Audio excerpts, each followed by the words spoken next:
Friends, myself doctor M K Saxena. आज की videos में सभी पशुपालक भाइयों का, डेयरी फार्मर्स का बहुत बहुत स्वागत है। आज की इस वीडियोस में मेरा टॉपिक होगा, समय पर गाय भैंस हीट पर नहीं आवे तो क्या करें।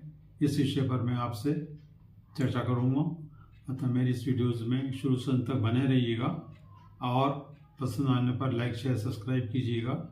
यदि नए मेंबर हैं तो बेल आइकन का बटन दबाइएगा तथा सब्सक्राइब कीजिएगा। जैसा कि आप जानते हैं, गाय भैंस का समय पर हीट में आना जरूरी होता है, जिससे साल में 300 दिन दूध लिया जा सके तथा साल में एक बछड़ा हमें प्राप्त हो सके।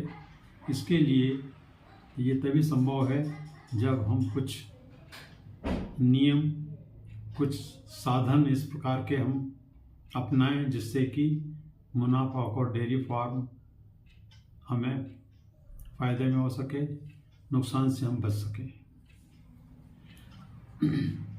अभी तक ये होता आया है कि जब तक गाय भैंस बच्चा दूध देती है तब तक पशुपालक भाई उन्हें भरपेट भोजन देते हैं। जैसे ही गाय भैंस दूध देना बंद कर देती थी, हम उन्हें सिर्फ पेट भरने इतना ही खिला पाते हैं। कभी कभी पशुपालक को कुछ कारण से ये पता ही नहीं चलता है कि गाय भैंस कब हीट पर आई है अथवा नहीं। इसका उन्हें अनुमान ही नहीं हो पाता है या वे समझ ही नहीं पाते हैं।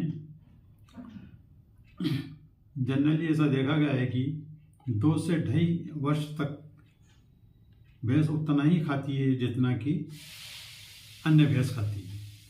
इसके अलावा गाय भैंस का सही समय पर हीट पर आना बहुत ही आवश्यक होता है। यदि नहीं आता है तो आज की इन परिस्थितियों में हमें काफ़ी नुकसान का सामना करना पड़ता है। तो बांझपन की समस्याओं को दूर करना हो तो अपने पशुधन को बांझपन से बचाने के लिए हमें उसका इलाज कराना भी आवश्यक होता है। यदि हमें इतना ऐसा लग रहा है कि हमारा जानवर हीट पर नहीं आ रहा है तो हमें कुछ समय इंतज़ार कर देखना चाहिए, किंतु ज़्यादा इंतज़ार करने से बीमारी बढ़ जाती है और आगे इलाज करने में भी हमें काफ़ी दिक्कतों का सामना करना पड़ता है। इसके अतिरिक्त बार बार बच्चा देने के बाद भी गाय भैंस बांझपन की समस्या हो सकती है। इसके बाद भी ये सही है कि 2 माह के अंतर पर पुनः गाभिन कराएं, किंतु पशुपालक इस इंतज़ार को बढ़ा देते हैं। तो उन्हें सलाह दी जाती है कि इस अंतर को कम करें। ज़्यादा अंतर करने से और नुकसान होने की संभावना बढ़ जाती है। उतनी ही परेशानी होगी जितना ज़्यादा बढ़ने की संभावना होती है। बांझपन एक गंभीर समस्या, बीमारी नहीं है। छोटी छोटी बातों को यदि हम ध्यान से रखें तो इस बीमारी को जड़ से खत्म किया जा सकता है, जिसमें कई समस्याएं ऐसी होती हैं जो मौसम की वजह से, नस्ल की वजह से, गर्भाशय की स्थिति की वजह से भी, या पोषण या स्तनपान जो हम करा रहे हैं उस वजह से भी हो सकती है। इन छोटी छोटी बातों को यदि हम शॉर्ट आउट समय पर कर सकें तो हम इन चीज़ों से बच सकते हैं। इसके लिए प्रजनन के मौसम को 45 से कम कर सीमित करना, पोषक का प्रबंधन ठीक से हो जिससे शरीर का स्कोर 5 से 7 हो सके। इस चीज़ का डिस्ट्रोफिया के प्रभाव को कम करना या सिंक्रोनाइजेशन की गतिविधियों को उत्तेजित करना, ये सभी चीज़ें इस पर हमें विचार करना होगा और ये समझना होगा, तभी हम इन चीज़ों को, इस समस्या से निजात पा सकते हैं। कुछ आवश्यक दवाइयाँ जो कि देने से भी इनसे हमें निजात मिल सकती है, जिसमें हीटेक्स बोलस होती है।